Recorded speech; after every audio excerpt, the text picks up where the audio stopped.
let's talk about making more money and keeping it. So for the making more money part, there's lots of content about making more money in your agency. It's like you've got to get leads, you've got to convert them, you've got to keep them. That's how you make money. But keeping it is the less sexy part. It's how do you have all that money coming in and then not all of it go back out? So we're going to talk about that. The unpleasant truth is that this is what your agency is. And this isn't me saying, your agency is terrible, you need to fix it. I'm like, this is what agencies always are. So money comes in the top, a bunch of money goes out the bottom, and some of it stays in the bucket. But it will eventually run out. You know, if you keep your agency, you shut off the flow of water, you're not bringing in any new clients, your expenses will still be there and they'll eventually drain all the water out. So this is something we do need to actually accept, is that your agency will always have the holes in the bucket. And we just need to make sure those holes are as small as possible, but we can never get rid of them completely. There are two really big holes. The first one is your delivery team. The other one is client acquisition. The two biggest expenses for an agency is getting the clients in and paying someone to do the work. Will always be that way. We're not going to talk about tax. I know some people might say, tax is your biggest expense, you should work on minimizing it. I'm like, no, you should work on maximizing it. That's my job, is to help you maximize your tax bill. I want you to pay millions of dollars to the IRS every year. Because how many millions are you making? Like, if you're making 10 million in profit and paying 3 million to the IRS, I'm happy with that. Sure, you can have some of that money. Dear God, it looks like a lot of money, but I guess sure you can have it. All right, so let's talk about the delivery team. If you think about how much you charge your clients and how much you have to pay the delivery team, here is a terrible scenario. $1,000 a month is how much you're charging, and let's say you have to pay $999 to your team per month. That's obviously a bad idea. You have no money to pay for acquiring new clients, or to pay for your software, to pay for yourself, to pay for managers, to pay for growth, to have profit. There's no money there. That gap is way too small. Then let's go to the other extreme. Let's say that it's $1,000 a month you're charging your clients and you're paying $1 to your team to do all the work. There's a lot of things that you can afford with that gap in there. Highly unlikely the clients are getting a good service, and so they're probably all going to leave. Or eventually someone points out, hey, this guy's using AI and it's only costing him $1 a month and he's charging us $1,000. You should come work with me, client. Don't listen to that agency. Come, I'll only charge you $500. Like, eventually someone ruins the party, even if you happen to come upon the secret. And I'm waiting to see when that happens with cheap AI content. So we've got these two extremes here, just for me to illustrate the point that the gap makes a difference. Is that making sense so far? Awesome. All right, let's do a spreadsheet. The percentage I was talking to you about yesterday, the gap, how much of the revenue you keep after paying the team to do the work. That's really, really key. Like I was saying, the extremes on the last slide, what the difference is there. Most agencies are only keeping about half their revenue or less after paying for a team.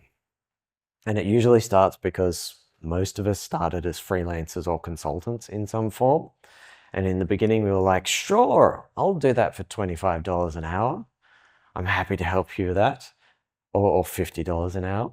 That's great. I mean, I don't have to tell the IRS about this. I mean, you know, $50 an hour is better than I'm getting my job or whatever. Like, there's some low amount that you accepted as a freelancer in the beginning. And then they say, okay, I'm going to hire a team now. I'll keep charging my clients at $50 an hour. And then I'll pay the team, it'll cost me about $25 an hour. So 50% is going to the team, 50% of the revenue you're keeping for your other expenses. It'll cost me about $500 a month to pay the team to do the work, so I'll double that. Or maybe I'll only add 50% on top of that cost, and that's what my prices will be. And that agency owner burns out and gets a job before they get to 60K a month in revenue. Because there's not enough of a gap there for them to pay for all the other expenses that are going to come up and to still pay themselves a reasonable amount of money. Eventually, they just snap one day after a client complains or a team member brings yet another problem to them because they're having to hire such cheap team members or haven't had time to run a hiring process. Like, I'm too busy and I'm earning a really low amount of money. What am I doing this for? Screw this agency nonsense. I'm going to go get a job. Or they have health problems. That's what happens if you actually try and grow an agency and you don't get this percentage right. You eventually burn out, or you just stay in low-level hell. Like, oh, this really sucks, but I'm hustling. I'm trying to grow a thing, I'm trying to build it. And I don't want any of you guys to get stuck there. So let's climb Mount Everest. First, we're going to try and get to base camp. Base camp is great. Base camp is a really big achievement. If we can keep 2/3 or 67% of that revenue after we've paid for the delivery team to do the work and communicate with the clients, if we can keep that much, with that 67% of the revenue, you can spend 10 to 15% of it on acquiring clients. You can have 10% profit. You can pay yourself 10% of the revenue or 20% of the revenue. You can have a handful of percentage there for software expenses and the other expenses of running a business. You can have a bunch of money left over to pay for a whole bunch of growth projects. And really, most importantly, you can have a bunch of money to keep paying us your Blueprint subscription. So we've got to make sure that you're really profitable. So with this 67%, the reason why I use that number is because, number one, your tax accountants are all using this number and just not telling you the secret. That's actually where I first got it from, because I have a bit of an accounting background. Anyway, the other reason is because it's really easy to use the number. 67% is not an easy number, but it's 2/3. So most of us can multiply or divide by the number 3 and kind of get it right if we're just doing it in our head. It's going to cost me $500 a month to pay the team to do this. Multiply it by 3, $1,500. That's the price that I need to charge every month for this package. Anyone can do it that way. Or people can go, I don't think my client's going to be paying me more than $3,000 a month. So, all right, I'll divide that by 3. That's $1,000. That's my maximum budget I can pay the team. Most people can do those kind of maths in their head, or at least it doesn't take long to do it on your phone calculator. That's base camp. If you are there or you're close to there, maybe you might think, okay, I'm a pretty good climber. I've done base camp, or I can get there. If I pushed myself, I can maybe get to the summit of Everest. And that's where you're keeping 85% of the revenue or more. 80, 85%. Anything above 67 is great. It's really, really great. But in order to get there, it's like climbing Everest. You can get to the base camp with a certain level of skills, but then when you're going for the summit, you really got to be good. You've got to have the right support Sherpas to help you along the way. You've got to have really good climbing gear. You've got to be in some pretty good shape, have a good team with you, and kind of get lucky with the weather. And how that analogy translates to your business, like having the good support, that's us here at the Blueprint to help you out, and each other as well. Having a good team around you. These projects are bigger, harder, longer term projects, and these projects have a bigger risk of breaking what you already have. So most people don't want to do them. So it's things like working on your authority or branding, like what Ryan's talking about with content and promoting it and positioning yourself. Getting the right results for your clients, you've got to be really good and get really good client results in order for them to be happy to pay a lot. And you've got to be efficient in getting good client results as well. So in order for only pay, let's say you're charging $1,000 a month and you want to try and keep 85% of that after paying the team, that's $150 per client you've got to get them a good enough result that they're happy to keep paying you and to refer all their friends. And so you've got to be pretty good to be able to do that. That's why it's helpful to charge a few $1,000s. I have put an example on this one for you so you can all make a copy. How much you usually charge a client per month. In this example, I've used $1,000. I like to use that as a bare minimum price because it is really hard to sell a $250 a month client, and it is much easier to sign a $1,000 a month client. You can't sell $1,000 a month to that cheap $250 a month person, but people who are happy to pay $1,000 a month are a lot easier to sell to. It takes much less effort. You make more progress.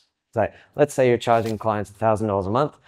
And in this example, I came up with some rough estimates of how you might split up the 3 levels of tasks. If you've got time, you can go away and you can like add this up specifically. You can say, all right, I've got Adam who I pay X amount, and then there's Bob who does the backlink sourcing who I pay this amount. Like, you can go into a great deal of detail. I've designed this spreadsheet so you can do it right now, just off the top of your head, thinking, okay, it's probably about, what did I say for this one?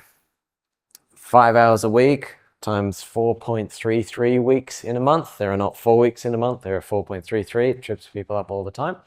So that's 5 hours a week of freelancer tasks, about 3 hours a month of client communication. So a 1 hour meeting, preparing for the meeting, doing stuff after the meeting, answering some random emails, might be 3 hours a month for an account manager to do that. And then say, what did I put there? Half an hour a week for a strategy level person to review the account and tell the cheap basic freelancer what they should be doing differently in the next week. So 3 levels of tasks.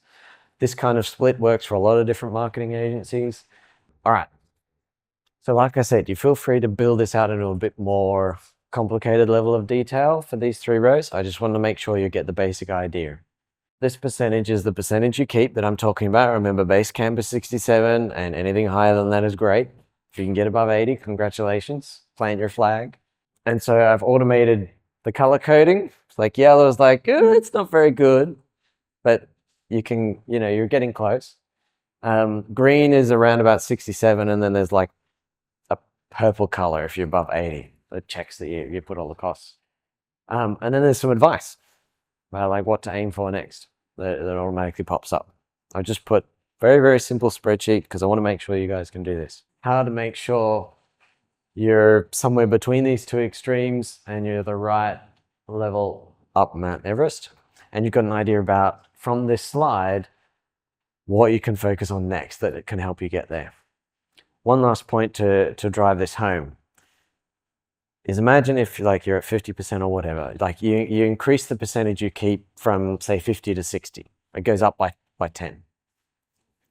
If you're currently doing $30,000 a month of revenue and you manage to increase that number by 10%, that's another $3,000 a month that you've got to do something with. You can hire someone to help you grow the business even further. You can invest in marketing or growth projects. You can pull the money out and have it in your own bank account, an extra $3,000 a month. That'd be a good lifestyle upgrade. So like these percentages are really, really important, and that's why I'm talking about this so long. The 2 biggest leaking things in the bucket were the delivery team, and the other one is client acquisition. For people who have no idea how much they should be spending on it, I say I have a Goldilocks zone. You know the story of Goldilocks? Porridge is not too cold, not too hot, but just right. So we've got between 5 and 15% of your revenue. I use the porridge part of that story because if you're not spending anything on marketing, then you're going to have a cold pipeline. Or you might get some leads, but they're going to be stone cold. Like, who are you again? They'll be really suspicious, really hard to convince them to buy with you. But then again, you can have the porridge be too hot as well. If you're spending too much money on marketing, you're warming them up unnecessarily. And they're like, no, this is too hot. You could have converted me a little while ago. You're wasting money, warming them up too much. So generally I find, try and spend a little. In the beginning, it'll just be your time, but like try and spend some money on like an editor, for example, to help you with what Ryan's teaching you, all the content creation and promotion stuff. Try and spend a little bit of money, and then gradually over time, you're going to need to hire marketers and hire salespeople, and that can fall into this budget as well.